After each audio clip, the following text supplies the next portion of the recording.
This is it, the final stage of the first ever South African Safari Rally.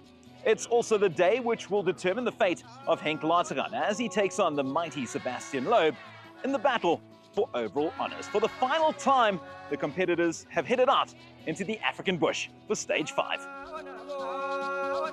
It has truly been a remarkable week, not only for 100 of the world's best riders and rally raid drivers who brave the African bush, but also for all South Africans who successfully hosted a world-class event on local soil.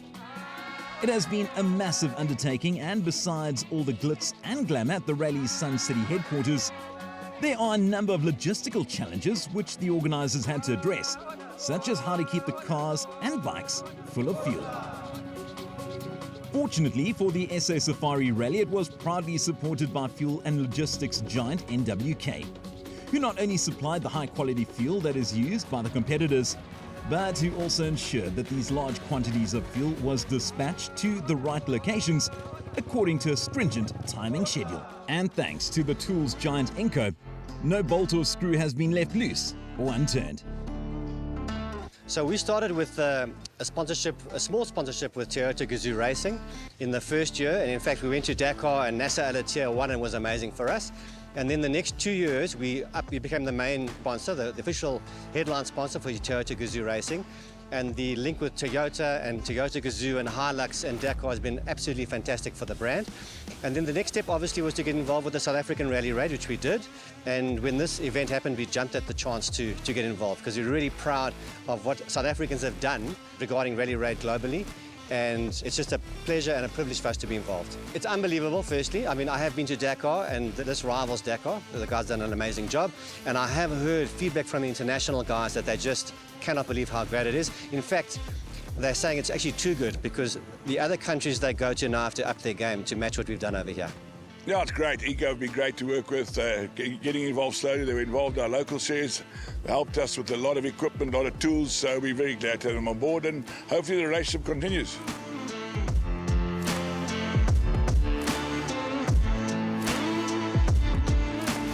Well, regardless of how the stage plays out, there's no question that the SA Safari Rally has been a resounding success for Toyota and its racing Hilux, which of course is built right here in South Africa. This is the story of the Hilux and its birthplace, Johannesburg. I'm Shamir Variava. I'm the owner of SVR.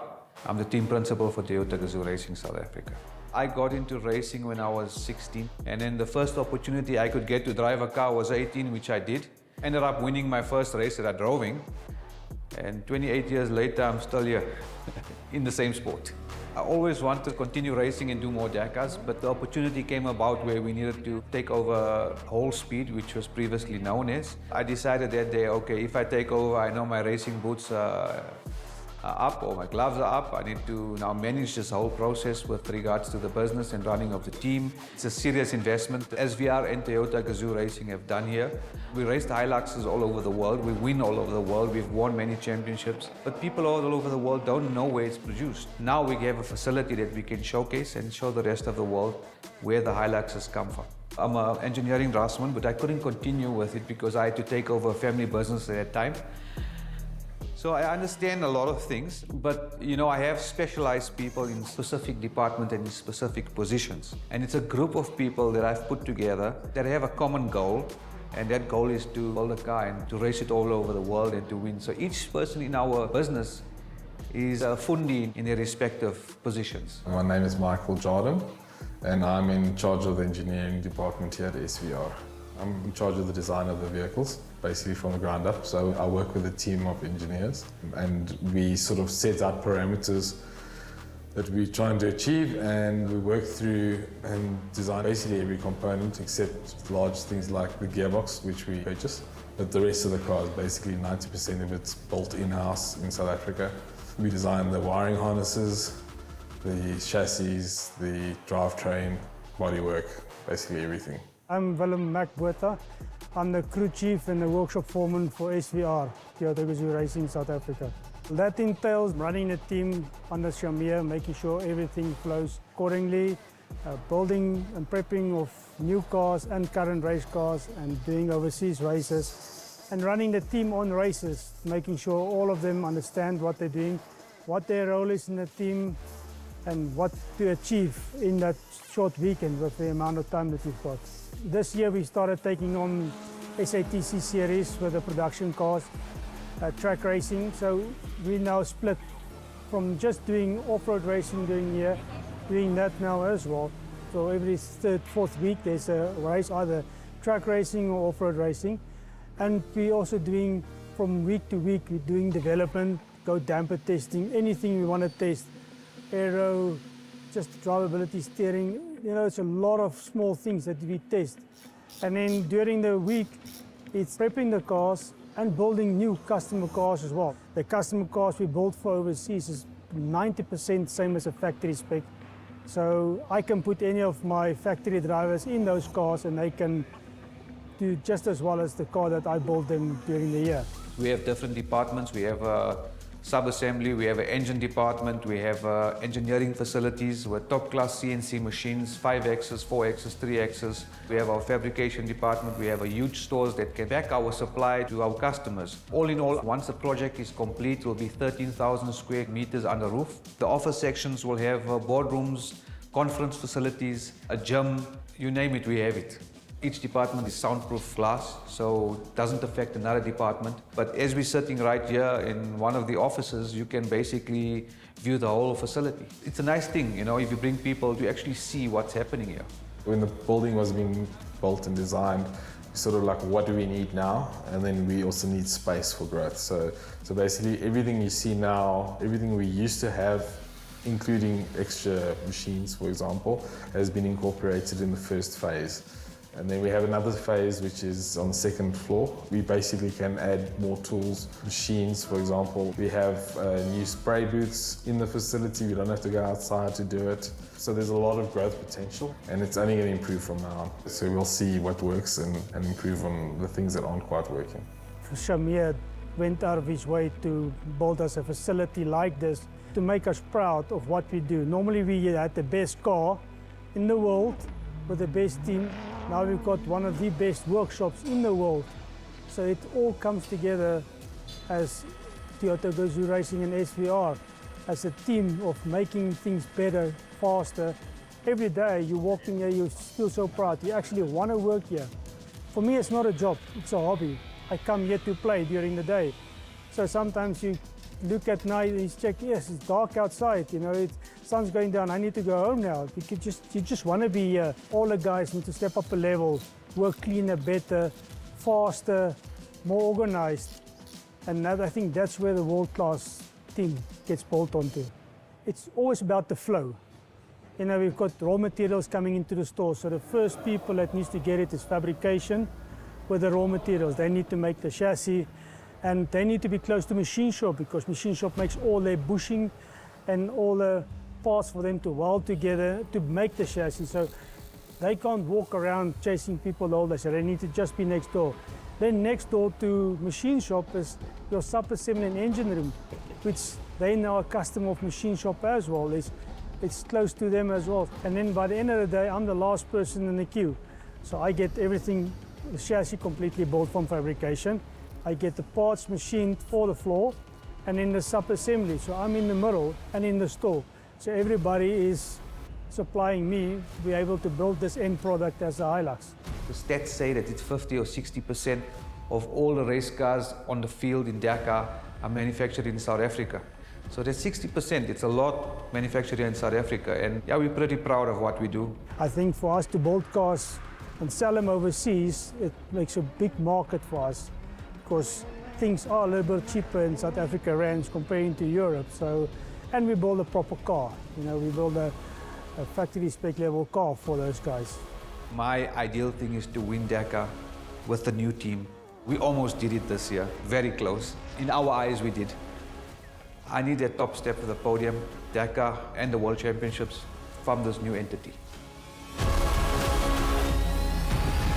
At the end of the day, it all comes down to this: the final fight in the African bush for glory in the SA Safari Rally. 39 seconds separate Henk Lategan and Sebastian Loeb. Welcome to stage 5 of the South African Safari Rally, and what a week it's been.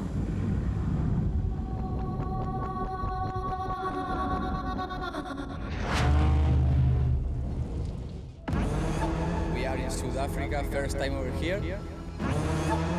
We are a big motorsport country. I think South Africa has a lot of sense for Rally Red, for the adventure. Huge, massive game park. It's bushveld, lots of tracks, no sand, it's not the desert. But I mean, who can predict the winner?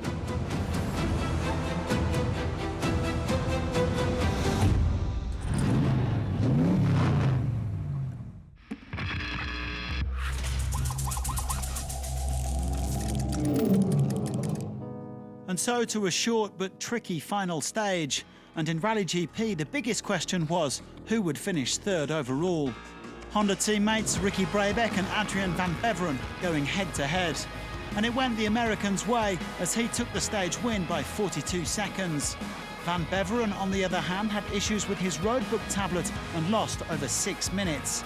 The Frenchman unimpressed as he had to settle for fourth.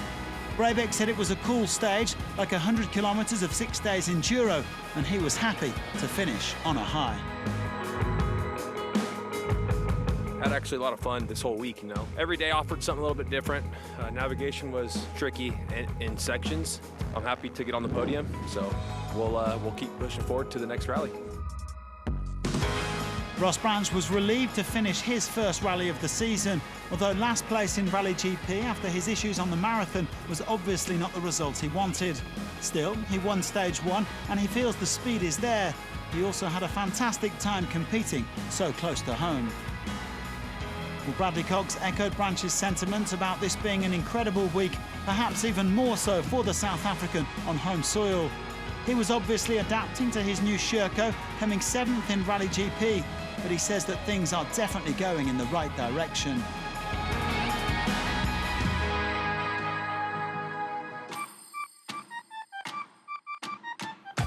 Luciano Benavides had a bit of pressure on his shoulders this morning as he looked to hold off Van Beveren and Brabec to finish second overall. And despite some rear brake issues, he did exactly that, claiming his first podium of the season after coming 4th in Dakar and Abu Dhabi. Of course, I want to win, but in this race I had the feeling that I can win again. No? So this is the good part of the story. I feel good, I feel strong, and yeah, 1-2 for KTM, so we are back. But way out in front and in a league of his own right now was Daniel Sanders. The Australian claiming his third overall victory of 2025, having absolutely dominated in South Africa. He won the prologue, he won 3 stages, he won the rally by 9 minutes from his teammate Benavides. And the bad news for his rivals, he has no intention of letting up. We've got the best bike and the best rider at the moment, so how does it get any better? Like, it's just such a good feeling, and we just got to try and keep it going each race, and we'll see if we can keep it going in Portugal and Morocco. KTM completing a 1-2, followed by a trio of Hondas. Cornejo, Cox and Branch rounded out the class. Well, Sanders has a maximum score of 88 for the championship season. He can even wrap up the title in Portugal.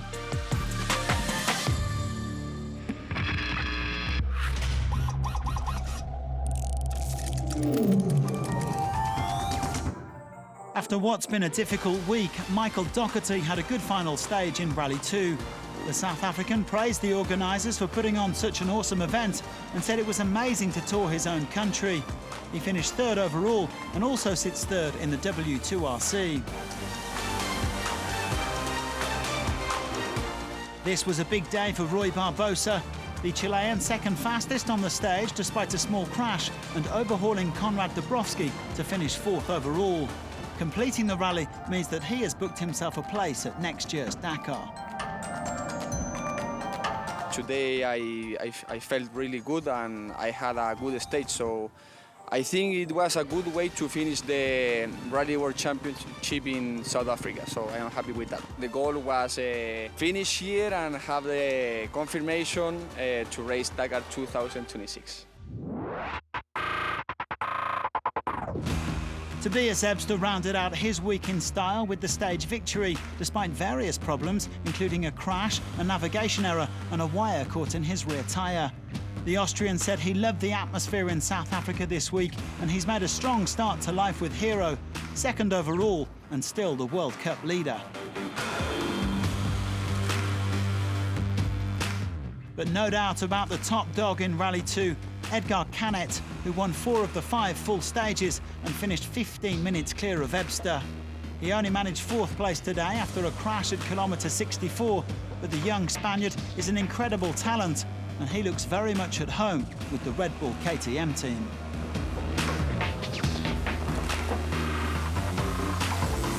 So super happy for the team. Let's see if we make first, second, and me there in the top 6. So super happy with that, and keep improving, keep training, and of course one day we need to be in the top podium. Canet, Ebster and Doherty making up the overall podium in Rally 2. They finished 7th, 9th and 10th amongst all bikers. And it's game on in the World Cup. Ebster leads Canet by just 3 points.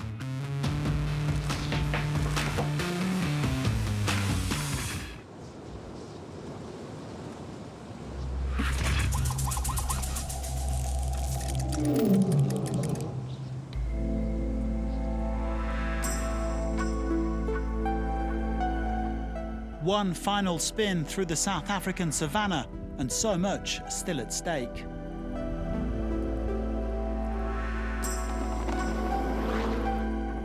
Only 39 seconds between the top 2 this morning, Henk Laterken and Sebastian Loeb, but who would be roaring at the finish line? Feel the quiet rushing in.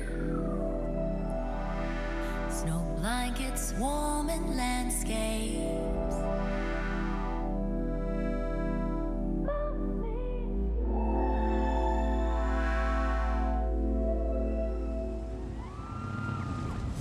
Well, Nasser Al-Attiyah finished the rally in typical Nasser Al-Attiyah style with victory. But this time the Qatari wasn't in overall contention due to his big penalty midway through the week. He finished 11th, but remains 20 points clear in the World Rally Raid Championship.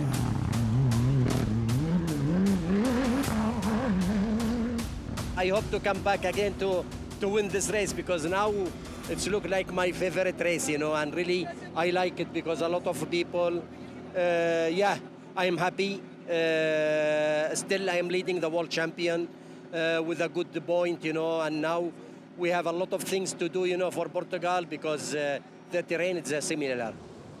Gareth Woolridge said it's been brilliant hosting a rally of this magnitude in South Africa, and despite the challenges of navigating with the road book rather than GPS and markers, the national star came home in 4th overall. He had to nurse the car back today due to a faulty damper, but certainly lived up to the promise that he showed with victory on the prologue. Guillaume de Mevius was defending 3rd place overall today, but the X-Raid Mini driver was undone by an overheating radiator, with their car hoovering up a lot of grass. He lost 9 minutes and dropped down to 9th place.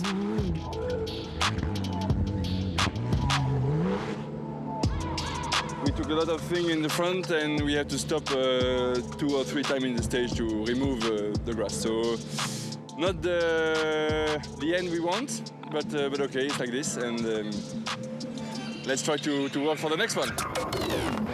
The Belgians' loss was a Brazilian's gain. Lucas Moraes claiming another podium this year after a strong final day showing. But this was the battle everybody had their eyes on. Loeb versus Laterken, the Frenchman and the South African vying for overall victory. They were separated by just 3 seconds at kilometre 37 and then 15 seconds at kilometre 96. It was an absolute nail-biter. In the end, if you can believe it, they finished on exactly the same time, making Laterken the winner by 39 seconds. A fitting finale for this remarkable first edition of the Safari Rally.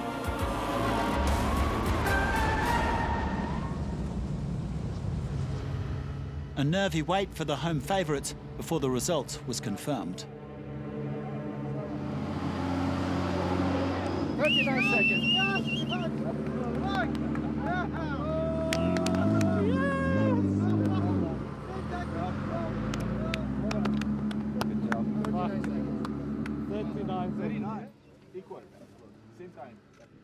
The main target was to be at the end of the rally.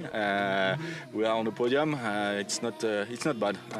For sure, victory is always better. But yeah, Latagan was really strong today.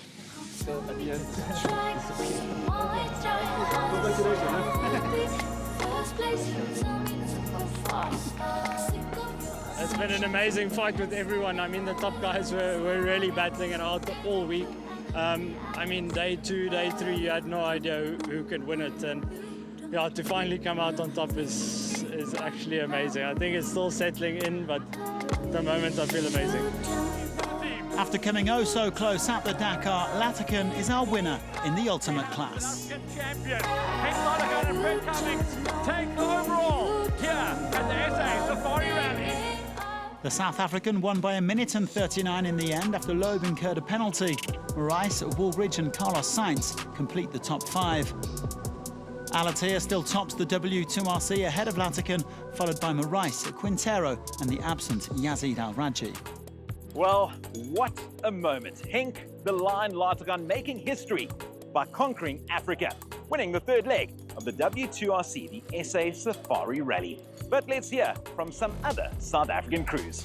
Yeah, I think after day 1 and the penalties that we got, I think we were quite successful after day 1. I think the car was quick, the team was good, and for us to get 2 1-2s in the weekend was really great. I don't think any of the other teams did that, but I think if you take the penalties out, Sahud and I were fighting for podium, so we're quick enough. We just need to make sure we make no mistakes. And that just shows you how tight it is and how competitive this championship is. 1 or 2 small mistakes and you're a long way down the field. So happy with our results actually, happy with the pace and the speed.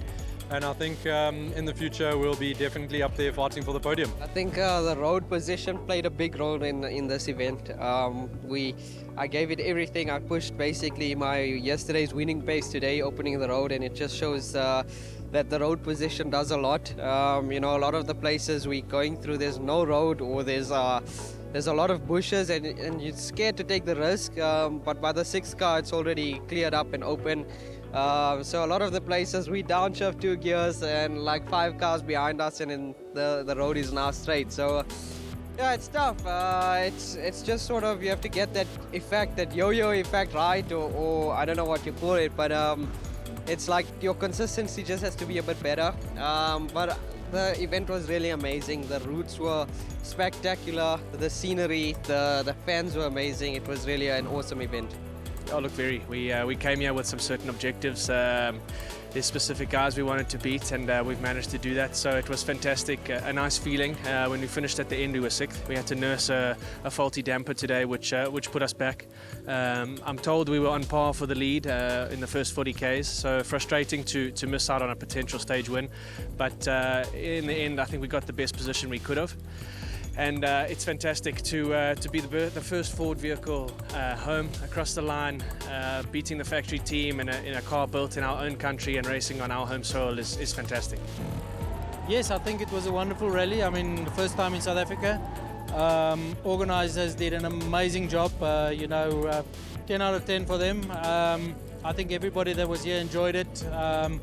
If you look at the results, the first 10 was like within 5 minutes. Incredibly close. Henk and Brett won for South Africa, so well done to them. I mean, they did a great job in their new team. So absolutely wonderful. So let's hope we can have the rally back here again. But it was great to be part of it. Well, we'll wait and see. Obviously, the next one is the round of the South African Championship, and then after that we'll see what happens. But we had great fun. You know, it's a really nice atmosphere here at Team Hilux. With Fushi and all, everybody here. It's a nice family atmosphere, so I'm looking forward to the rest of the year. What an experience. I mean, it's a learning curve for us. We made some rookie mistakes in the beginning, but we rectified that today. Unfortunately, we got lost again and we was really pushing, but for us it was a great experience. Yeah, I don't think the plans is only to do nationals. I mean, I think honestly we've got the pace. Today first with Henk on the first split, second on the second split, and then we caught up with one of the other Toyotas and we got stuck in the dust, and then we got lost, but it was tricky. I mean, we almost made a big mistake in a rollover, but I mean for us it was great fun. You know, the thing that we learned with this race is you need to be consistent. I mean, you can't be fast, slow, fast, slow. You need to be consistent throughout, and then you'll get the results.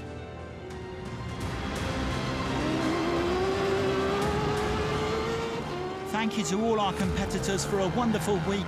Thank you to South Africa for a sensational safari rally. And thanks to all of you for watching. Join us again in Portugal.